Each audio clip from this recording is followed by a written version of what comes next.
onima koji riječ Božju zadrže u dobru i plemenitu srcu i donose rod u ustrajnosti. Aleluja, aleluja, aleluja.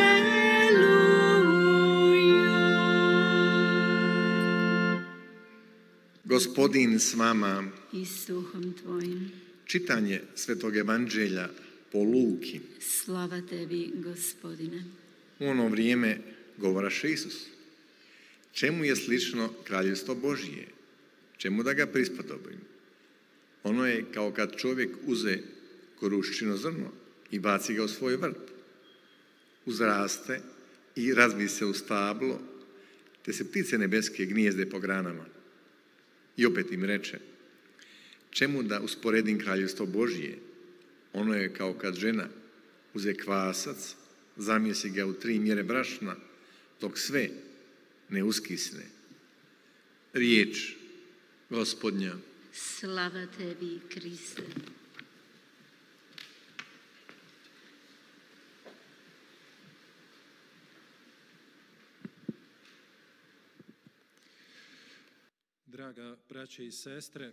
사랑하는 형제자매 여러분,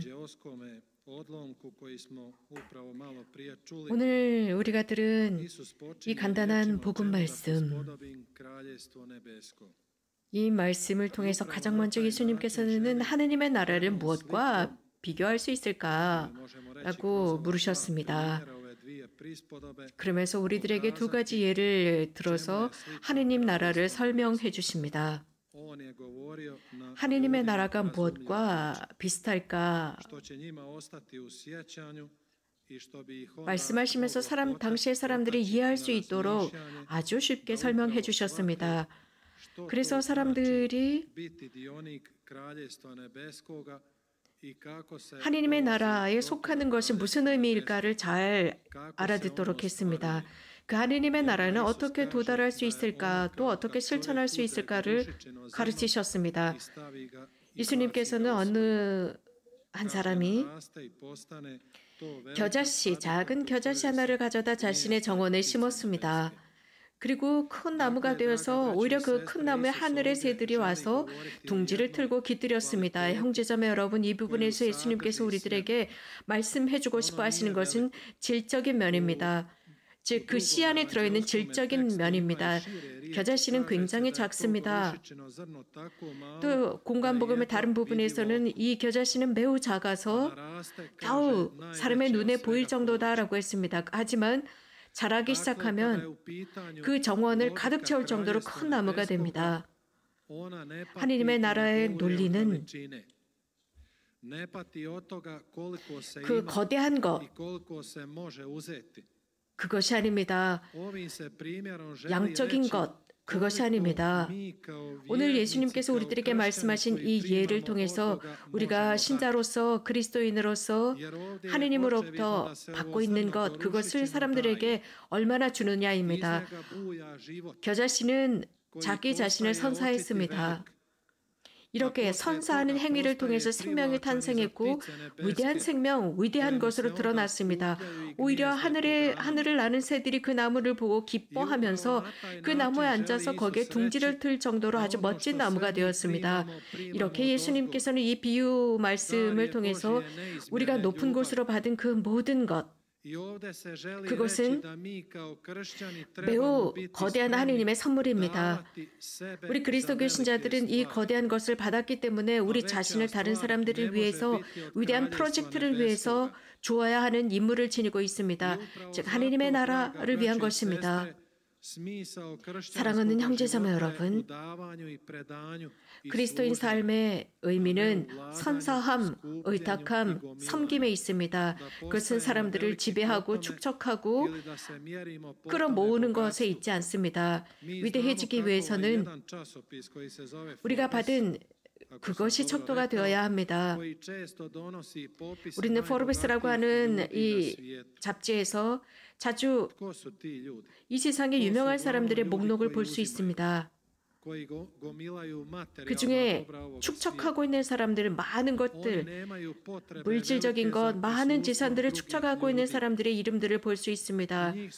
그들은 다른 사람들을 필요로 하지 않습니다. 그들에게는 부가 중요한 것입니다. 단순한 사람의 운명 중요하지 않습니다. 사실 이런 사람들은 물질적인 부는 축적하지 않았지만 자기 자신들과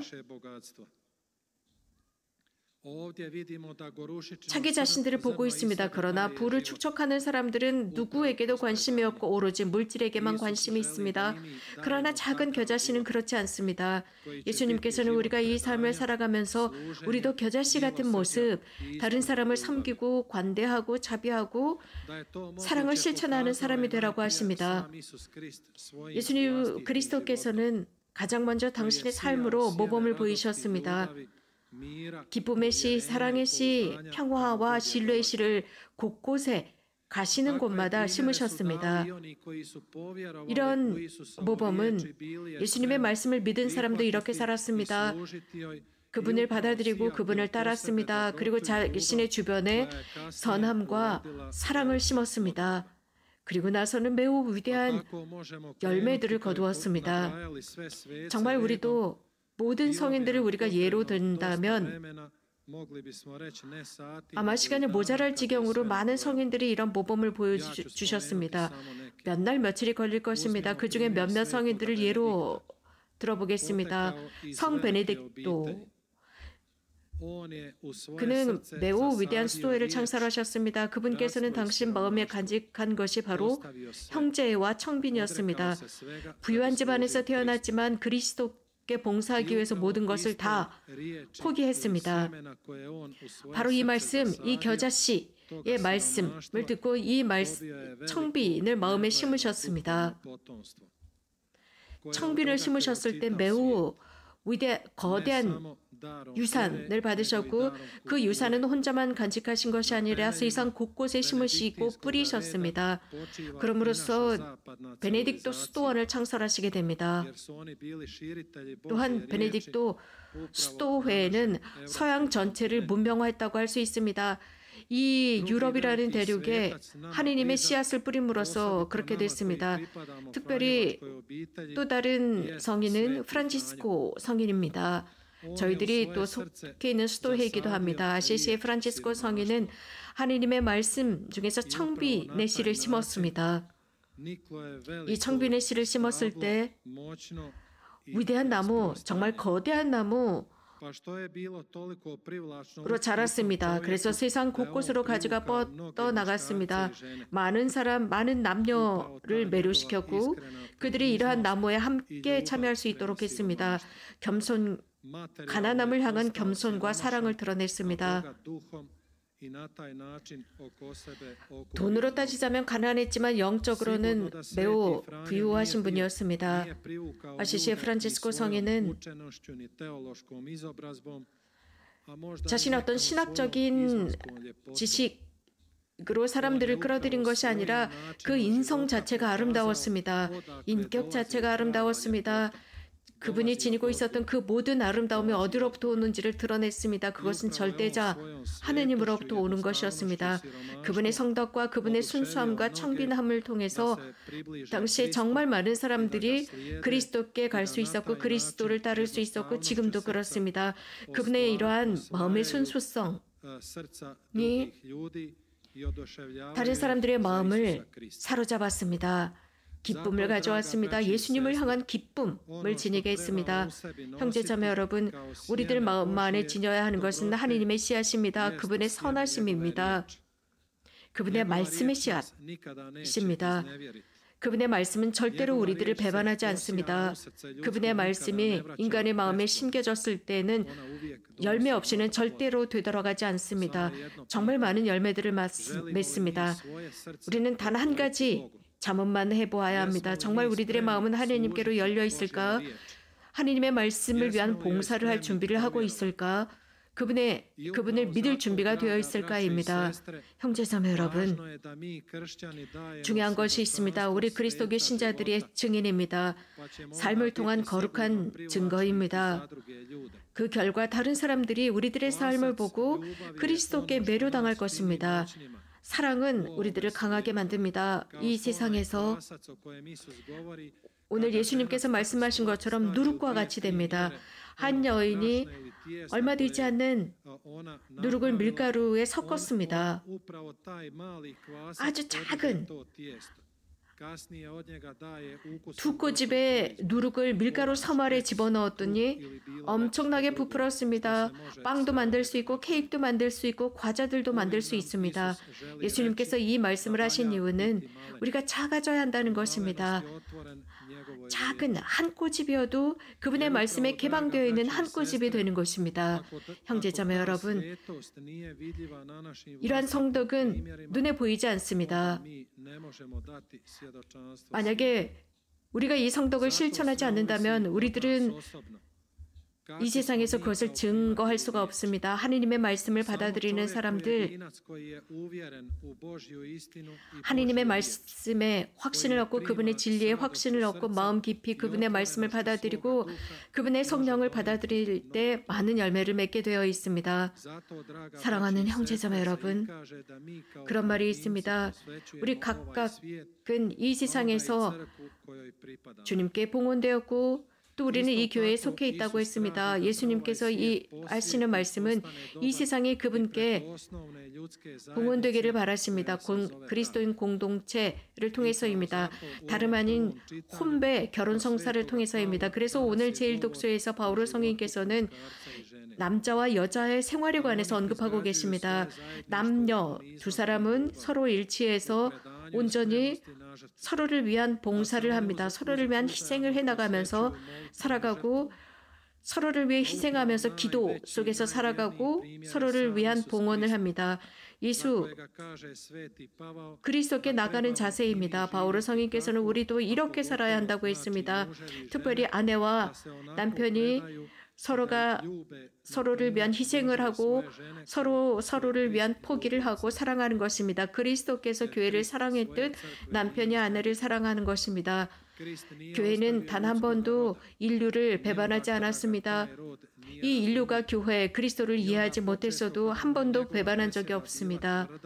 그분의 말씀은 엄격하고 경고성을 지닌 말씀이었지만 그럼에도 불구하고 사랑 때문에 그분은 십자가의 양팔에 못이 박히고 우리들을 위해서 돌아가시는 것까지 감수하셨습니다. 모두에게 영원한 삶을 주기 위해서입니다. 형제자매 여러분, 우리도 그렇습니다. 우리들 가운데 계시는 하느님을 증언하고 우리들 가정 안에 계시는 분을 증언하고 살아가야 합니다. 그러나 다툼과 질투와 시기와 증오가 있다면 그리스도인 성소를 제대로 실천하지 못하는 것이고 모범을 보이는 것도 아닙니다. 거룩한 가정이 있는 곳에 거룩한 교회가 있습니다. 참 열매를 맺기 위해서는 필요한 것이 있습니다. 성덕은 위로부터 오는 것입니다. 하늘로부터 온다는 사실입니다. 우리 그리스도교 신자는 하느님의 말씀으로 지속적으로 양분을 얻어야 하는 사람들입니다. 그분의 말씀을 듣고 그분의 말씀이 공명처럼 물려나옴으로써 예수님께서 말씀하시는 것처럼 세상의 빛과 소금이 되는 것입니다. 형제자매 여러분, 우리가 이렇게 살 때 우리는 하느님의 사랑을 전파하는 것이고 우리가 믿으면 믿을수록 우리들의 삶 안에서 그것을 증언할 수 있고 증거할 수 있고 우리가 사랑을 증거할수록 우리는 더욱 사람들을 사랑하고 다른 사람들을 섬기고 주님께 우리 자신을 봉헌할 수 있습니다. 이렇게 할 때야만이 우리 자신도 성화되고 봉헌되고 다른 사람 주변에 있는 사람들도 거룩해지고 또 우리들의 가정과 공동체와 우리 민족과 우리 교회 그리고 모든 세상이 이렇게 될 것입니다. 예수님께서 보여주신 모범과 그분의 말씀과 교회를 위한 그분의 희생이 우리들을 위한 영감이 되어서 우리들 또한 마음을 열고 하느님의 말씀을 받아들이는 사람들, 그래서 선함의 씨와 사랑의 씨, 우리들의 삶의 규칙의 씨로 받아들이도록 합시다.